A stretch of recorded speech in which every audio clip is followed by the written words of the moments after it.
사과의 의사가 있었다고 볼 수 있나요? 아니면은 그냥 사과할 생각은 없는데 문자를 보내둔 거다 이렇게 보이시나요? 생각이 없다라고 단정하기는 좀 어려운데 네. 있다라고 보기도 좀 어렵죠. 사과 이제 의사도 사과를 있었다는 할 거죠? 의사가 반쯤 있는 상태에서 일단 보내놓고 알리바이도 만들어놓고 그리고 상황 변화에 따라서 여러 가지 옵션을 갖고 있어요. 그것도 좀 이상하죠. 뭘 해석을 합니까? 보통 일반적으로 정치권에서는 그렇게 해석해서 일 처리를 하진 않죠. 자기 정치를 왜 그런 식으로 하죠? 나경원 의원께 영상 편지 부탁합니다. 너무 긴장하시지 마시고요. 그 이재명 대표 너무 의식하시지 마시고 그냥 본인의 길을 가시는 게. 한승부. 예, 여기 라디오의 경우는 이렇게 이제 온에어에 있는데 여기 어플이 없어요. 예, 불이 없어가지고. 자랑합니다. 예, 자 잠깐 인터뷰. 자 2부 시작했습니다. 정치 현안과 관련된 하피풀이의 이야기를 직접 들어보는 시간. 장르만 인터뷰. 자 오늘 함께 하실 분은 이현주 더불어민주당 의원을 모셨습니다. 어서 오십시오. 네, 안녕하세요. 아, 예, 또 이 JTBC에서 보시니까 또 새롭습니다. 네, 좀 예. 뭔가 더 이렇게 젊어지셨어요. 아, 그런가요? 여기가 좀 더 젊은 분위기가 나오나? JTBC가 예, 뭐 그런 것 같아요. 자, 그리고 오늘 또 함께 인터뷰해 주실 분은 JTBC 보도국의 에이스인 최윤정 기자. 어서 오십시오. 네, 안녕하십니까? 예, 오늘 이현주 의원님 오신다고 파란색 그 남방을 입으신 건가요? 특별히 준비했습니다. 아, 화면상으로 굉장히 파란색으로 보입니다. 네. 예, 아 진짜네? 여기서 볼 때는 약간 칙칙한 예, 실제 보는 거 보면 저기서 축하다니 브랜드에서 항의 옵니다. 예. 저기서 최윤정 보니까 기자. 파란색, 완전 아주 파란색인데. 좋은 색깔. 네. 자, 이어서 우리 CBS의 아들이자 JTBC의 대대표 이상민 크리에이터. 네. 그래서 살 부모님이 예. 네, 반갑습니다. 네. 근데 지쳐 보이세요. 괜찮으신 거죠? 괜찮습니다. 아니 살이 예. 왜 이렇게 빠졌었어요? 저요. 네. 제가 끝나고 다이어트 상담 받으시면 됩니다. 이현주 의원님을 보니까 제가 힘이 납니다. 전문가입니다. 네. 아하, 그래요. 힘이 안 나십니까? 저를 보니까 힘이 빠지신 것 아니까 왜 같아가지고. 이렇게 살이 빠졌지? 네. 예. 노력을 많이 하고 있습니다. 네, 네. 그렇구나. 네. 자, 오늘 이현주 인물이 의원님과 이제. 자, 장르만 인터뷰 자 한번 진행해 보겠습니다. 첫 번째 이슈는요. 일단은 요 이슈가 가장 핫하기도 하고 저희 한판 승부에서 처음 이슈를 제기하고 계시고 해서 물론 이제 그 이전에 또 우리 장르만 여의도에서도 이슈를 만들기도 했었는데 이제 김건희 여사가 한동훈 전 비대위원장이 보낸 문자 5건이 공개가 됐습니다. 네네. 요 문자 익십 논란 우리 의원님은 어떻게 보고 계시는지 한심하죠. 한심합니까? 네. 예, 어떤 면에서 한심하세요? 뭐 예전에는 뭐 이렇게 그 대통령이 개입을 하더니 이제는 영부인이 개입을 하고 문자를 근데 이렇게 뭐 5개나 보내고 좀 이상하지 않아요? 네. 근데 이 문자 정상은 5건을 아니죠. 보시면 네. 사과의 의사가 있었다고 볼 수 있나요? 아니면은 그냥 사과할 생각은 없는데 문자를 보내둔 거다 이렇게 보이시나요? 생각이 음. 없다라고 단정하기는 좀 어려운데 네. 있다라고 보기도 좀 어렵죠. 아 그런가요? 역시 전 국민이 다 그냥 독해 참여를 해야 아, 되는 문해력 상황이- 테스트를 네, 해야 그런 되는 거죠. 상황인가요? 네, 네. 어. 그러니까 제가 볼 때는 걸쳐놨다. 걸쳐놨다? 네. 그러니까 어떤 면에서 보면 알리바이다? 그러니까 그러니까 이제 사과 의사도 있었다는 사과를 할 것을? 의사가 반쯤 있는 상태에서 일단 보내놓고 알리바이도 만들어놓고 그래서 상황 변화에 따라서 여러 가지 옵션을 갖고 있었다. 내 마음 네네. 근데 이제 이상한 것은 김건희 여사가 5번이나 보낼 정도로 네. 왜 한동훈 위원장에게 죄송하다는 얘기를 계속 반복하는 그런 내용이 있고 아니 그러니까 그것도 되게 이상한 거예요. 그냥 네. 남편한테 얘기하면 되지. 네. 아하, 남편 아니 그러니까 대통령이잖아요 남편이. 음, 그러니까 대통령하고 상의해서 대통령실하고 상의해서 네.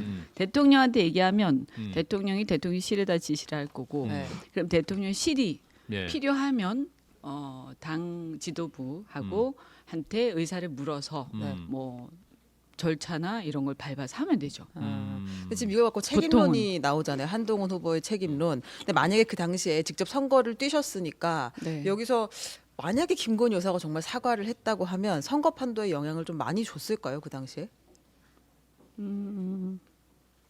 총선에 영향을 줬을 것이냐 이 부분? 총선에 네네.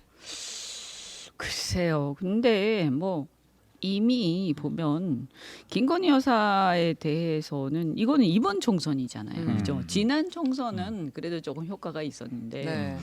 이번 총선은 저는 이미 상당히 많이 이미 포기한 상태였기 때문에 아하. 국민들이 예. 김건희 여사가 사과를 한다고 해서 예. 그것이 그렇게 효과가 있었을지는 잘 모르겠어요. 네. 그렇군요. 음. 이제 한동훈 전 위원장, 한동훈 후보 입장에서는 이게 이제 문자를 씹었다 이 논란이 커지면서 본인은 이거 사과하기 어렵다는 뜻을 해석했다라고 계속 방어하고 있지 않습니까? 그럼 한동훈 위원장 입장은 어떻게 듣고 계세요? 그것도 좀 이상하죠. 아 이상한가요? 뭘 해석을 합니까? 어. 보통 일반적으로 정치권에서는 음. 네. 그렇게 해석해서 일처리를 하진 않죠. 그거는 자기 생각이고 누군가가 어쨌든 뭐라고 의사표시를 하면 왜냐하면 정치적 행위들이기 때문에 예. 정치권에서 중요한 사람들이 뭔가를 말을 하든 문자를 보내든 뭔가 글을 쓰면 예. 그건 다 정치적 행위잖아요. 예. 그러면 다 의미가 있는 거거든요. 그럼 그것을 그냥 지나치진 않죠. 네, 그래서 그것을 내가 알아서 해석하고 내가 알아서 지나치고 그래서 굉장히 위험한 행위거든요. 그래서 거기에 대해서 어떤 조치를 하죠. 어떤 방식으로든 네, 답을 하든. 그래서 예를 들어서 내가 답을 하든 네. 아니면 당에다가 넘기든 아니면 대통령한테 넘기든 네. 뭐 대통령실에다 넘기든 네. 여러 부속실도 있잖아요. 네, 그렇죠? 그때 그렇죠. 부속실이 있었나요? 어쨌든 부속실 없었죠, 그죠? 그때는 예, 어쨌든, 없었나 예. 보다. 그래 어쨌든 그 뭐 비서실이 있을 거고요.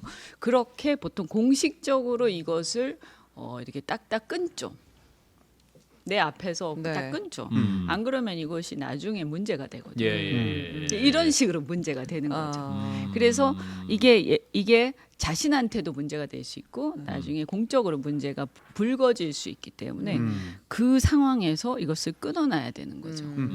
근데 안 끊어놓은 것은 조금 왜 안 끊었을까요?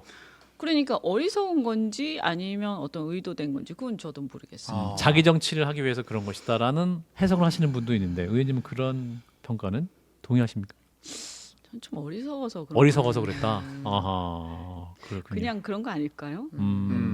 자기 정치를 왜 그런 식으로 하죠? 어떤 효과가 있나요? 자기 정치? 자기 정치? 이 글쎄요. 영부인의 개입이 그러니까 전당대회 개입으로 지금 해석을 하는 그런 분위기가 많이 있잖아요. 그러니까 그 이것을 이제 공개한 것이 영부인이라면 네. 그렇다면 개입으로 해석될 수 있죠. 그래요. 이거 지금 와서 개입하는 거니까 이제 와서. 그죠? 이제 와서 이거 네. 만약 그때 그러면 그때 공개하면 되는 거죠.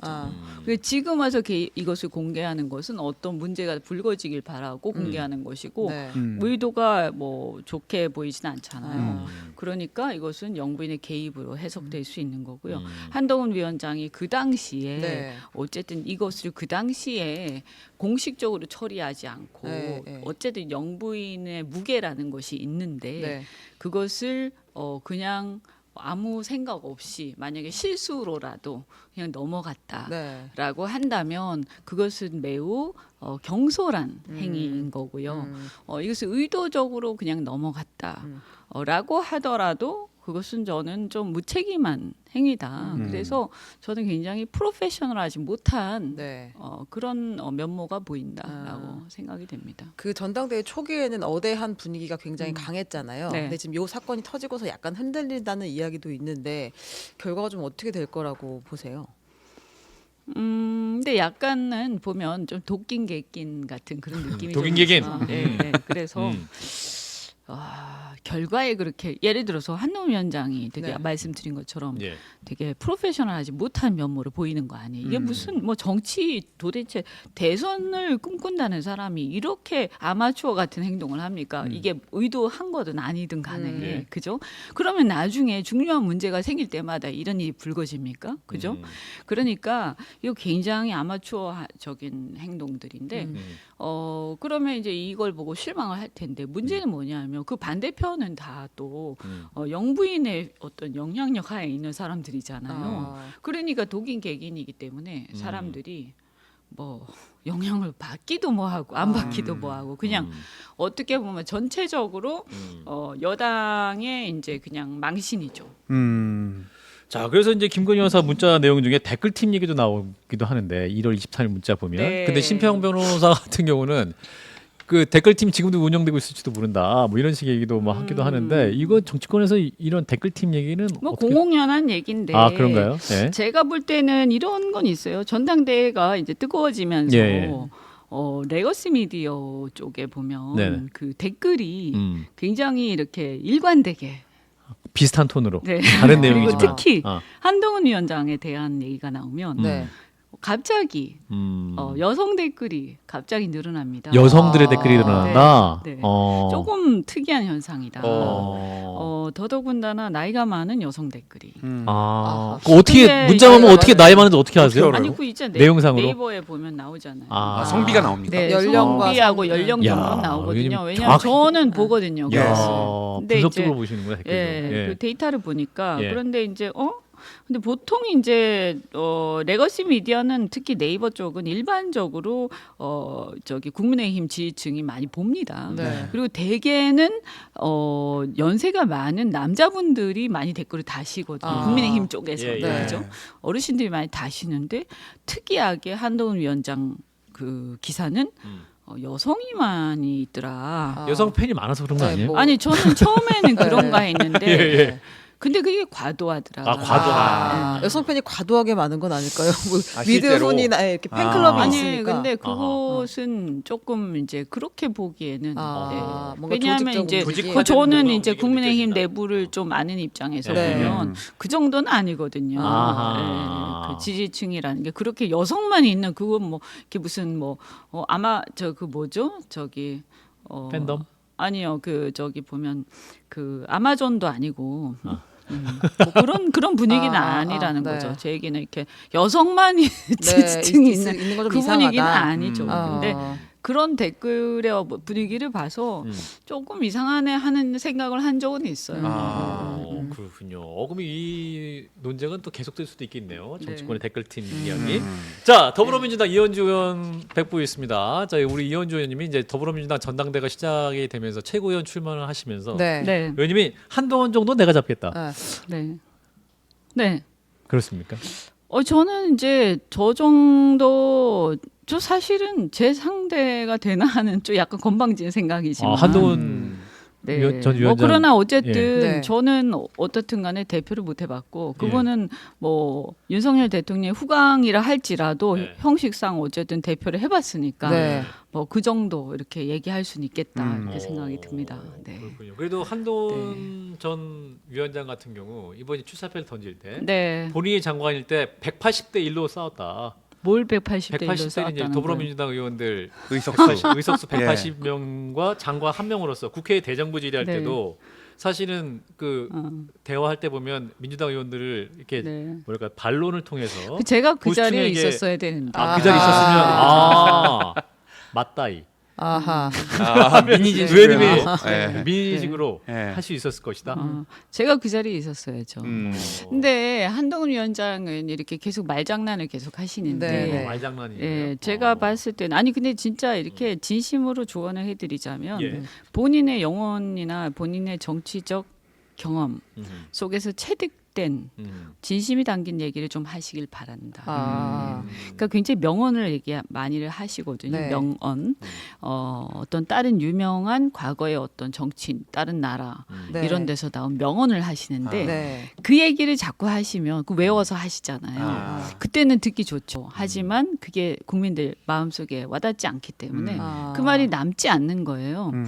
근데 그것보다는 본인이 정말 이렇게 절실하게 절박하게 정치를 하다 보면 국민들을 보면서 예를 들어 굉장히 어려운 국민들, 어떤 고통을 받고 있는 국민들, 네. 그 다음에 어떤 어려운 상황에 봉착한 국민들을 네. 보면서 자신이 이제 거기서 그 국민들과 함께 부딪히고 그것을 극복해 나가는 과정 속에서 정치인으로 크는 거 아닙니까? 네. 그죠? 그래서 그 과정에서 자신의 언어가 나오는 거라고 저는 생각하거든요. 예. 근데 그게 없는 거죠, 그분은 아직. 자신의 언어가 아니다. 그렇군요. 자, 이제 오늘 이재명 전 대표가 대표적 연임 도전 선언을 하셨죠. 네. 메시지는 어떻게 들으셨습니까?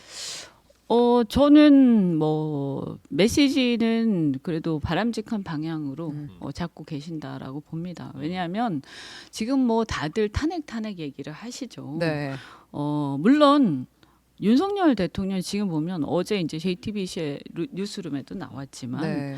이 지금 최상병 그 특검과 관련된 최상병의 죽음과 그 수사 외압과 관련된 밝혀진 사실만 하더라도 정말 이것은 용서하기 어려울 정도로 심각한 상황이고 지금 사적 이해관계 고리에 대한 정황 사실도 지금 나와 있는 상황 아니에요? 네. 그것뿐만이 아니라 국정의 어떤 동력이 상실돼가는 거의 무능한 여러 가지 문제들 경제 외교 뭐 안보 이런 게 이루 말할 수 없을 정도로 우리 국민들이 실망을 하고 있는 건 사실이에요. 네.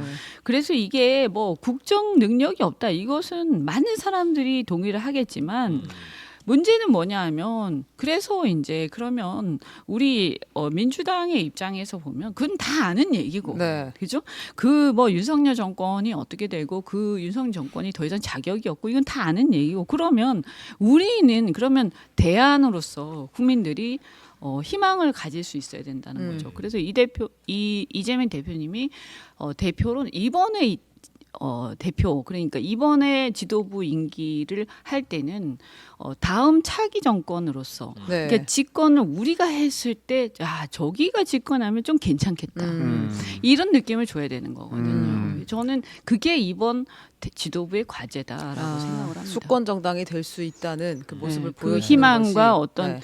당연히 윤석열 정권과 맞서고 네. 또 불이한 것들을 우리가 또 거기에 대해서 대응을 하면서 그래서 견제도 하고 네. 또 그다음 국가를 개혁할 수 있다라는 그 힘은 강력함은 보여줘야죠. 네. 하지만 한편으로 저 당이 이 쓰러져가는 대한민국을 일으켜 세울 수 있겠구나 하는 그 희망을 줘야 되는 거예요. 그래야 국민들이 힘이 나는 거죠. 제가 한번 질문 드려보겠습니다. 예. 예, 이재명입니다. 제가 상대가 없을 줄 알았는데 김두관 의원이 상대로 등장했어요. 김두관 전 의원이 뭐라 그랬냐면 이재명 전 대표의 추대 분위기 속에서 1인 독주 체제가 계속되면 민주당의 미래가 불투명하고 정권 교체도 어렵겠다는 우려가 컸다 하면서 출마의 변을 밝혔는데 우리 이현주 의원께서는 이 김두관 의원 메시지 어떻게 평가하시나요? 예. 예. 심지어 어떠냐면 1인 지시에 일렬 종대 돌격하는 전체주의 유령 제거 못하면 민주당 붕괴한다. 네. 당연히 바로 해주세요. 아니 먹사니즘이 좋은데. 예. 네, 아니 저는 먹고 사니즘. 네. 예. 네, 저는 뭐 누구든지 출마할 자유가 있고 네. 또 그분은 그분대로의 어떤 주장을 할 수 있다고 생각을 해요. 예. 예. 그리고 물론 이제 우리 당에 이재명 대표 열렬하게 지지하시는 우리 열성 당원분들은 조금 이렇게 서운하실 거예요. 네, 네, 하지만 그것은 자유니까 그분이 나오시는 거는 네. 저는 그래서 그런 과정들을 통해서 당이 더 강해지고 그 다음에 이재명 대표도 단련이 되시는 것이 네. 좋다라고 생각하고요. 네. 다만 이제 너무 이렇게 막 그런 것만 가지고 이렇게 막 이렇게 서로 막 그러니까 이재명 대표 쪽을 이렇게 막 공격하거나 이런 것만 좀 집중하시지 마시고 저는 비전에 대한 경쟁을 좀 많이 하셨으면 좋겠다 이런 생각은 듭니다. 김두관 의원, 전 의원이군요. 출마하면 어느 정도 득표를 할 수 있을까요?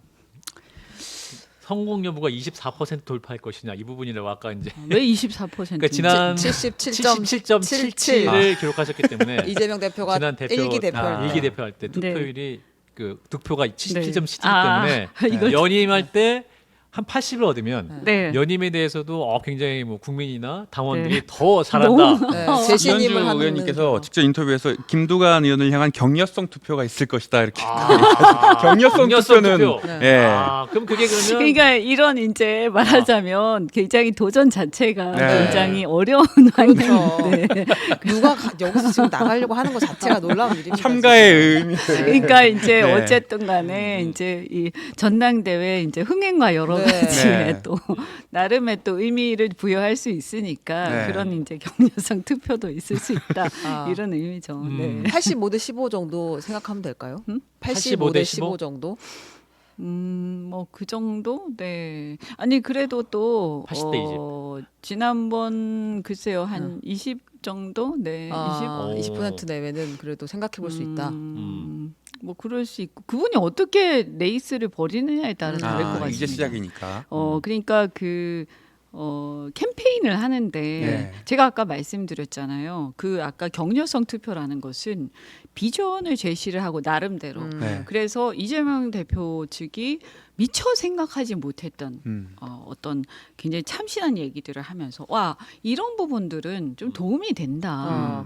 이런 것들은 새겨 들을 만하다. 예. 이런 얘기를 하고 비전도 막 제시하고 네, 이러면 네. 보완이 되네. 아. 이런 생각들을 우리 당원들한테 하게 한다면 그러면 격려성 투표가 되는 거죠. 어. 그리고 네. 제가 얘기한 격려성 투표라는 것을 그래서 그러면 야 이번엔 좀 어렵지만 네. 그러면 이재명 대표 다음번 정도는 한번 그 다음 타자로 한번 아. 생각해보자. 우리가 재수생입니까? 여러 네. 이제 말하자면 그 저 후계 구도를 생각할 거 네. 아니에요. 이재명 말하자면. 이후 네, 이후 차기 구도. 차기 그죠? 구도. 네. 그럼 차기 구도의 주자 중에 한 명으로 생각해 볼 수 있는 거잖아요. 네. 그래서 그런 구도로 떠오를 수 있는 본인을 그렇게 아. 자리매김할 수 있는 네. 그 정도의 어떤 비전을 제시를 하는데 성공한다면 경려성 투표가 아. 있을 수 있다. 제가 얘기한 경려성 투표라는 것은 바로 그런 의미죠. 네. 정치는 또 상상의 영역이니까 아주 참신하다면 네. 뒤집기도 가능합니까?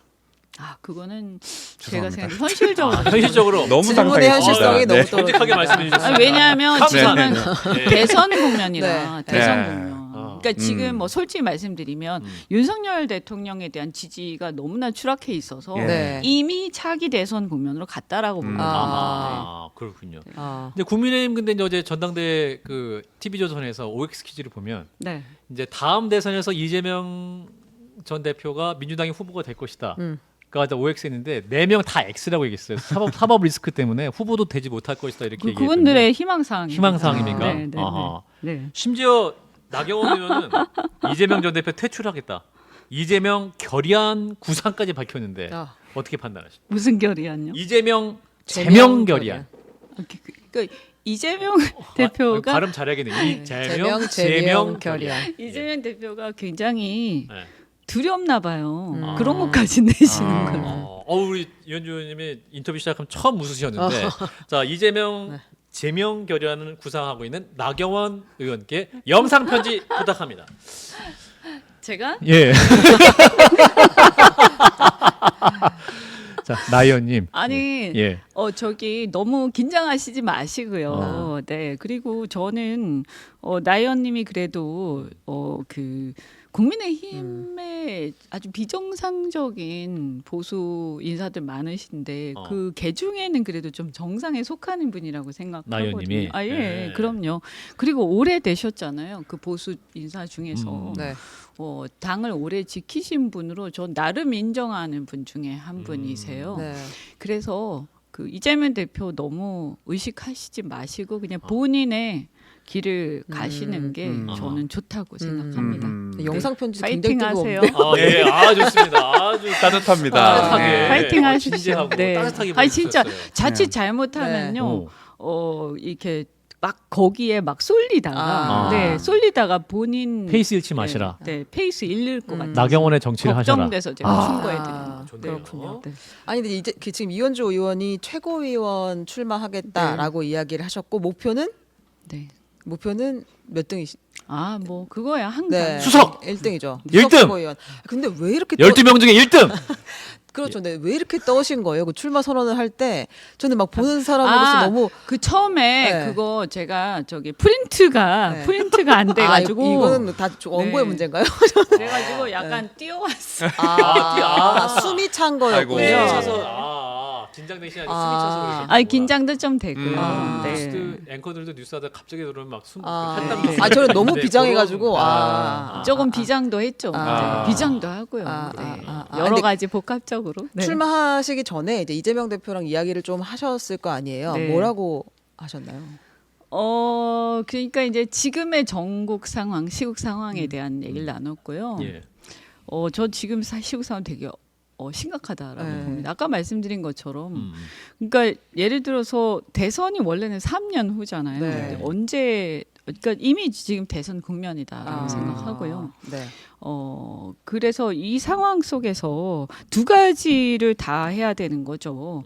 윤석열 정권하고 강력하게 맞서는 역할, 그리고 또 한편 이제 대안 세력으로서 네. 국민들한테 비전과 희망을 줄 수 있는 역할 음. 그리고 어떤 면에서는 아무 뭔가를 하고 있지 않은 그러니까 네. 뭐 부채 문제, 경제 문제, 안보 문제, 외교 문제 음. 이런 것들에 대해서 어떤 면에서는 우리가 책임지는 상황이 올 수 있다라고 생각하고 네. 그것을 대비해야 된다. 아, 말씀드렸죠. 수권 정당이 돼야 한다. 지금 이런 생각 가장 강하게 갖고 계시는 네, 거죠. 그래서 뭐 예컨대 미국이 올해 이제 대선이 있잖아요. 네. 그래서 이 사람이 될 경우 이제 예컨대 트럼프 대통령이 될 경우 네. 이런 우리나라가 맞닥뜨려야 할 여러 가지 리스크들 그 경우에 우리가 어떤 입장을 가질 것이냐 많은 일들이 있지 않습니까? 네, 네. 이것에 대한 고민들 아, 이 고민이 우리가 돼 있는가에 대한 토론들 이런 아. 것들도 이 대표님하고 음. 얘기를 많이 나눴죠. 출마 시기를 두고도 좀 고민을 하셨을 거 아니에요. 사실 당으로 돌아온 지 얼마 안 됐기 때문에 조금 친구도 많이 만들고 이제 조금 적응도 하고 분위기가 많이 바뀌었으니까 시간이 필요할 텐데 조금 급하게 나가시는 거 아니냐는 이야기도 있었을 거고 고민이 네. 있으셨을 것 같아요. 이게 원내직이면 그 말이 맞죠. 의원들하고 일하는 거면. 네. 원내대표나 이런 것. 네네네. 네. 그거는 뭐 저희가 지금 생각하고 있지 않고요. 네. 이건 당원들하고 일하는 거니까 아. 네. 당원들 당직이라서 네, 네, 요구가 그- 강하게 있었나요? 네, 당원들의? 당원들이 굉장히 많은 분들이 요구를 하셨고 문자도 많이 보내주시고 아, 이번에 나가라. 네, 나가서 싸워라 이런 건가요? 네, 당원들은 이현주 의원이 필요하다라고 해서 네. 당이 영입했는데 예. 그러면 지금 필요해서 영입한 거지 아. 2년 3년 후에 필요해서 아. 영입한 건 아니지 않느냐 이런 의견들이 압도적이었죠. 그 나올 거면 빨리 나오는 게 좋다라는 그 이재명 대표의 말이 있었다고 하는데, 벌써 그런 것까지 다 네. 네. 네. 이제 그거는 이제 지금 같이 출마해서 이제 지도부를 구성하자 이제 이런 제안이었다고 그래서 뭐 보면 되나요? 어쨌든 어차피 당원들하고 섞여서 이렇게 당에 적응을 해야 되고 또 당에서 활동을 해야 되는 거잖아요. 예. 그러니까 당 지도부라는 것은 당원들하고 활동하는 거라서 그러면 최고위원 나와서 이 과정 그러니까 전당대회를 치르는 과정에서부터 당원들하고 함께 소통하고 당원들의 대표가 되는 거잖아요. 예, 그러니까 빨리 그 과정을 할수록 당원들하고 빨리 융화가 되는 거죠. 그러면 안 하고 뒤에 물러나 있으면 네. 물러나 있을수록 당원들하고 접점이 늦어지는 거죠. 오히려. 이제 최고위원 후보가 12명이 나오셨잖아요. 네. 근데 이제 전원 친명이다, 또 선명성이 부족하다, 혹은 다양성이 부족하다 이런 지적도 네. 있습니다. 다친명은 사실은 아닌데요. 그러면- 네, 네, 네. 그런데 이제 지금 당 분위기로는 이제 다 친명이 돼가는 분위기죠. 네. 아니라 하더라도 그래서 또 어떤 면에서는 오히려 그래서 더 막 친명을 또 막 표방하기도 하고, 네. 또 그걸 표방을 해야 또 이렇게 혹시 예전에 어떻게 해서 당에 들어왔냐 이런 것 때문에 친명이 아닌 분들에 대해서 사람들이 또 뭐라고 하는 그런 분위기 있을 수 있으니까 네. 네. 그런 분일수록 또 친명을 더 표방하시거든요. 근데 뭐 그런 걸 다 떠나서 저는 그게 중요하다고 생각하지 않고 예. 지금은 사실 정말 그러면 만약에 이재명 대표를 위한다라고 하면 이재명 대표가 뭘 더 원하시겠어요. 그러니까 그분 입장에서는 결국에는 대통령이 되는 것, 그죠? 근데 권력을 잡는 것 그 자체보다도 저는 뭐 제가 대화를 이렇게 해보면 권력을 잡는 것도 중요하지만 저는 이 말씀을 드리거든요. 권력을 잡아서 성공하는 게 중요한 거예요. 대통령이 되는 게 중요한 게 아니에요. 대통령이 돼서 성공한 대통령이 되는 게 중요하고 그래서 대한민국에서 뭔가 이렇게 대한민국을 위해서 뭔가 이 좋은 것을 남기는 게 중요한 거 아니에요. 국민들한테 인정받는 거. 그래서 결국에는 지도부가 돼서 이 성공한 어떤 정권을 창출하는 네. 것에 어떤 역할을 기여할 수 있을 것이냐. 이 점에 대해서 이 포부를 밝히고 네. 거기에 대해서 자신이 어떤 역할을 할 수 있는가를 저는 당원들하고 함께 얘기하는 게 저는 그것이 네. 이재명 대표께서도 원하는 것일 것이다 이렇게 생각합니다. 의원님, 아마 오늘 그 기자회견도 네. 본인의 그 사법 리스크에 대한 이야기는 한 마디도 없었어요. 이재명 대표가 거론하지 않기는 했었죠. 근데 이제 최고위원 나가시는 분들은 메시지가 굉장히 선명합니다. 그 전현희 의원도 뭐 이재명 대표의 수석 변호인이 되겠다라고 그게 이야기하고 메인 메시지인가요?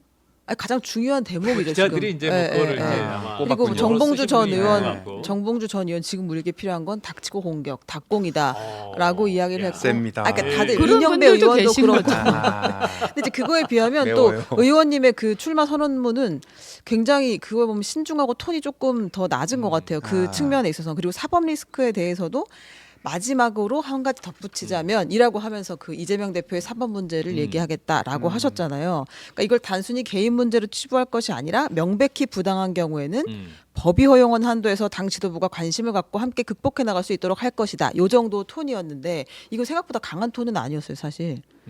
지금 지도부 나간다고 하는데 네.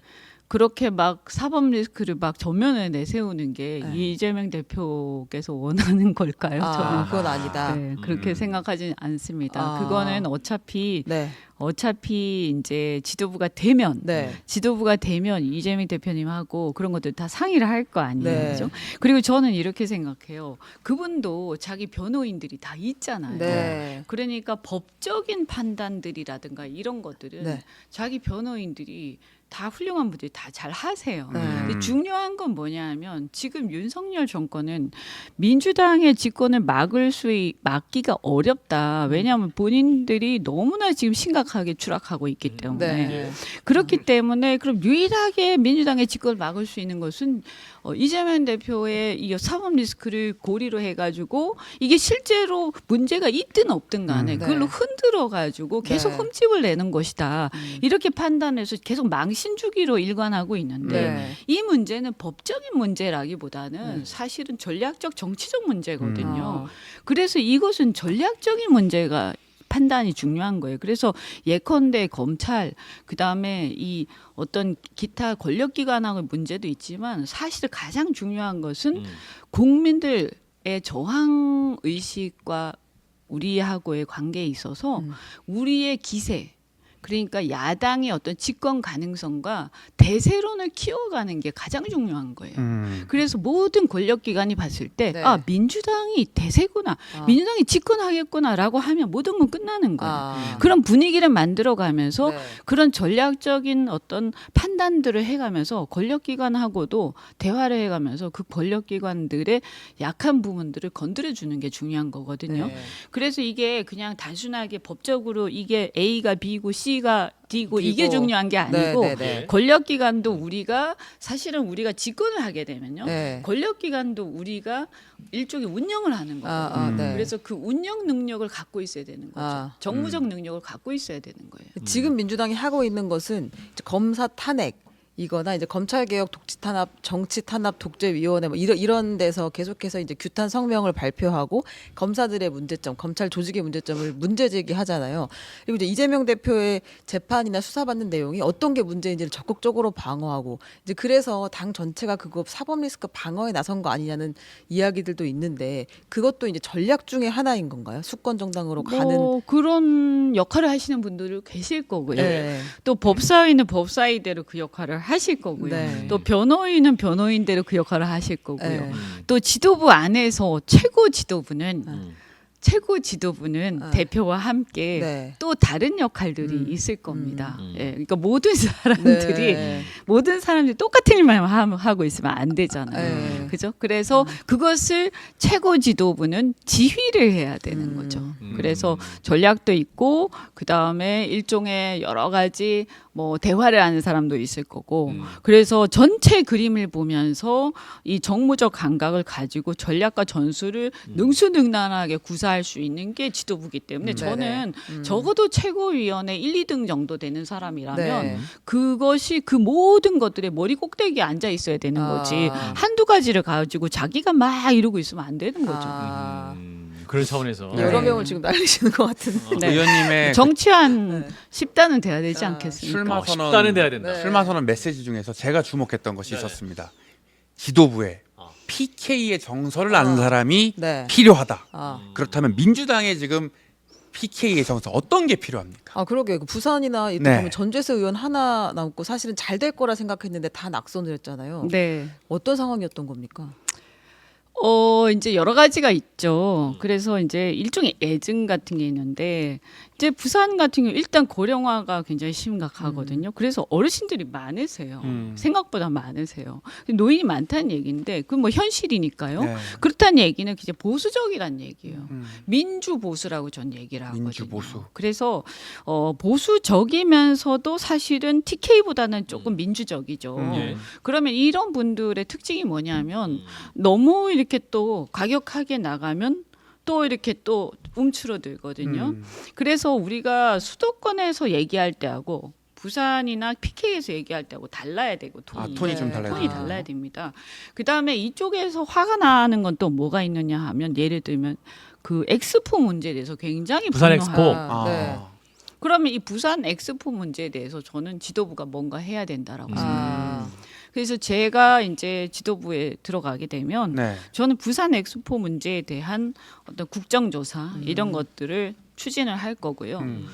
그거 외에도 부산뿐만이 아니라 PK 지역 그리고 이 남부 지역의 지방 소멸 문제에 대해서 민주당 차원에서 어떻게 극복해 나갈 건가 하는 어떤 큰 플랜 같은 거를 네. 대선을 앞두고 이 대표님하고 그런 어떤 그랜드 플랜 같은 것을 만들어 가야 된다고 생각을 합니다.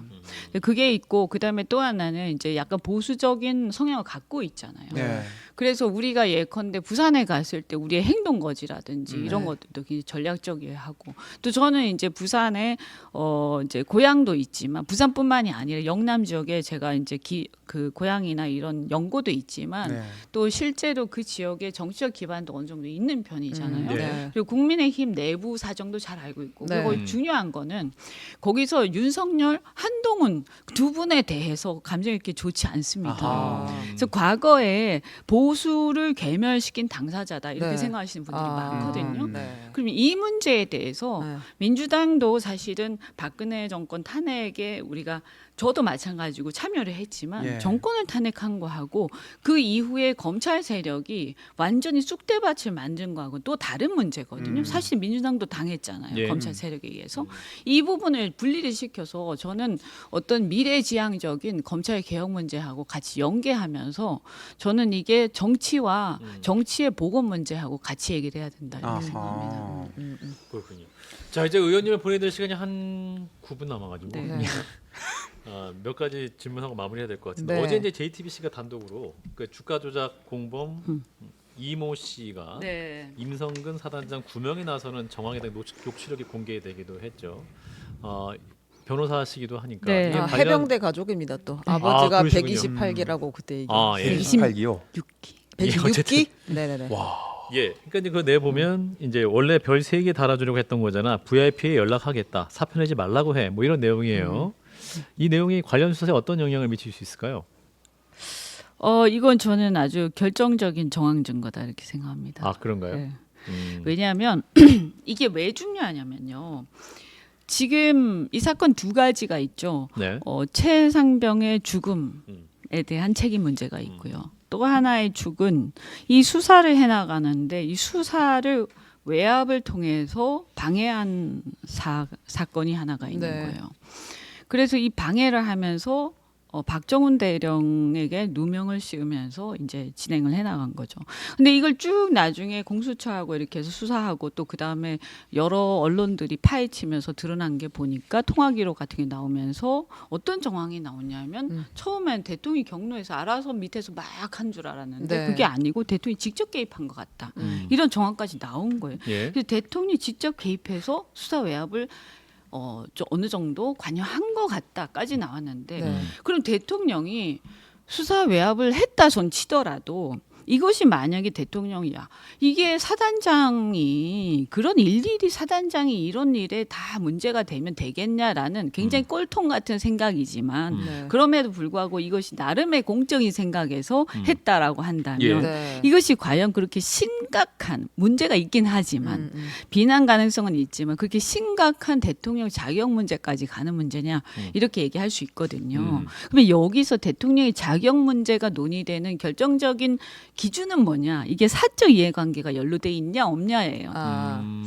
그럼 여기서 권력을 사유화했느냐 없느냐의 기준은 뭐냐? 이 동기예요. 동기. 네. 왜 이런 행동을 동기가 했느냐 지금. 그렇죠. 임성근 사단장을 네. 그냥 자기의 공적 꼴통 같은 어떤 아주 보수 철학이라고 합시다. 철학 때문에 예, 발음 보수 말고 철학이 너무 그래서 예. 그랬느냐? 예. 아주 그 고집이 세서 네. 아니면 개인적인 어떤 사적 그 동기 때문에 그랬느냐에 네. 그게 여기서 이제 정황이 나온 거죠. 아. 그러니까 보니까 여기서 이제 좀 의심이 드는 것은 김건희 여사의 주가 조작 사건 그 사건의 공범 가장 결정적인 2차 주가 조작에 2차 주가 조작이 20억이 넘는 이득을 얻은 거예요. 1차는 얼마 이제 손해가 났다 이런 얘기도 있고. 네. 그래서 이 결정적인 공범의 진술이 김건희 여사의 이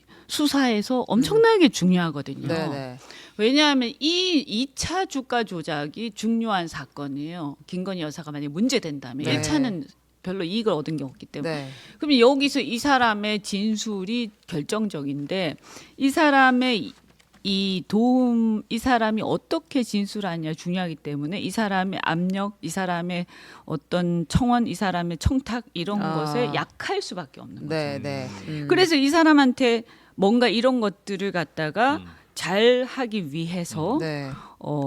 이 임성근 사단장에 대한 이 주포의 그 청탁 요청을 음, 네. 이것을 거절할 수 없는 요구를 들어주는 했을 것이다. 그렇죠. 들어주는 과정에서 이런 외압이 아. 형성이 됐다. 이게 이제 지금 의심이 되는 거잖아요. 네. 근데 이제 일각에서는 네. 이분이 허풍 떤 거 아니냐, 어떤 VIP와의 관련성을 좀 부각시키고 나 센 사람이야. 네. 호가호이 하고 안. 근데 호가호이 한 것이 그렇게 아니냐. 보기에는 조금 너무 구체적인 게 거기서 보면 포스타라는 얘기가 나오죠. 그러니까 포스타를 기대하는 거죠. 그러니까 원하는 예, 거죠. 그러니까 그 해병대 사단장을 별 4개를 만들겠다 뭐 예. 이런 얘기 나오는데 이게 벌써 작년 이제 작년 얘기잖아요, 8월, 네, 이게. 네.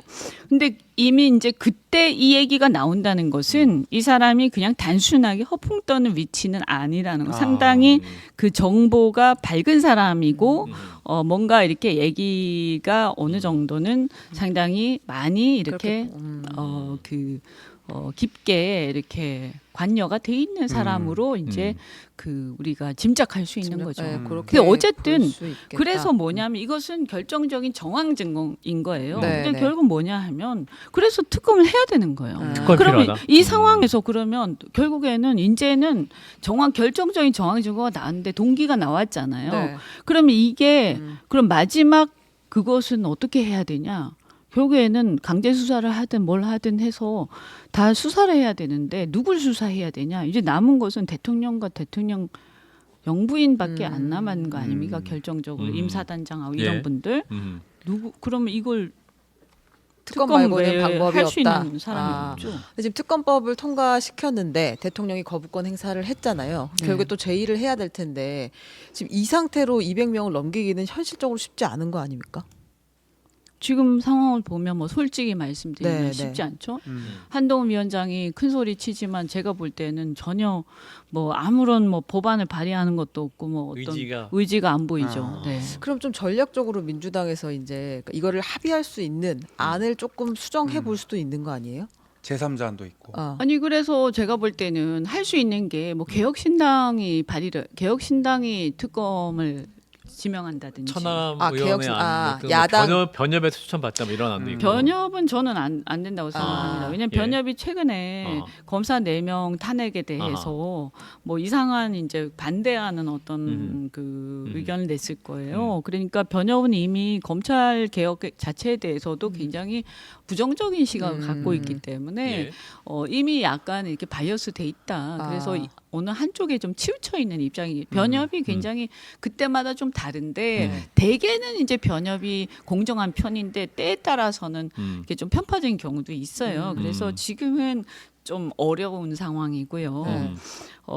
이것은 어느 한 기관을 얘기를 하기보다는 네. 어쨌든 정치 집단으로 보자면 현재로서는 가장 많이 양보할 수 있는 게 개혁신당이 추천하는 후보. 이제 후보 그 특검을 갖다가 지명한다든지 이런 정도 아닐까 싶은데 그 부분도 우리 당에서 네. 그러면 의원들이 이제 어떻게 생각할지 그리고 아니면 이제 개혁신당과 조국 신당이 합의한다든지, 그러니까 3당들이 모여서 네, 네. 합의한다든지, 그러니까 민주당이 하는 것을 못 이제 믿겠다면? 못 믿겠다라는 네. 거잖아요. 네. 그런데 이제 여당은 당사자니까 이해관계자니까 여당도 사실 배제하는 게 맞고요. 네. 근데 우리 당이 하는 걸 못 믿겠다라고 한다면 3당들이 모여서 합의하는 정도가 그리고 뭐 예를 들면 뭐 이제 국민들이라든가 어떤 제3의 국민들 단체라든가 뭐 이런 게 있을 수도 있겠죠. 알겠습니다. 마지막으로 하나만 예. 끝났습니다. 네. 55분에 가셔야 되는데. 하나만 저 그 윤리위에서 특검법 찬성했다가 그 접수가 됐는데요. 제 미래는 어떻게 될까요? 한마디로 좀 예. 네, 의원님. 네. 예. 뭐 아니 그거는 그 전에 찬성을 확실히 했었어요. 네. 이미 저 희망입니다. 버스 지나간 것 같은데. 네. 버스 지나갔다. 네, 지금은 찬성한다는 게 그렇게 큰 다른 예를 들어서 국민의힘 의원이 찬성하면 모르겠는데 네. 안철수 의원 정도가 찬성하는 걸 가지고 큰 의미를 갖기는 네. 저 그럼 징계 받아요? 거기다가 뭐 저 상임위원장 그 탈락하셨잖아요. 네. 아, 그러니까 그건- 그 이해관계 있다고 다 아. 생각할 거예요. 아픕니다. 아, 카메라 돌려주세요. 아픈 이야기입니다. 아. 알겠습니다. 자, 더불어민주당 최고위원 선거에 출마한 이현주 의원님의 출마의 변, 그 주요 현안의 입장까지 들어봤습니다. 오늘 말씀 잘 들었고요. JTBC 보도국의 에이스인 최윤경 기자 그리고 이삼인 크리에이터도 감사드리겠습니다.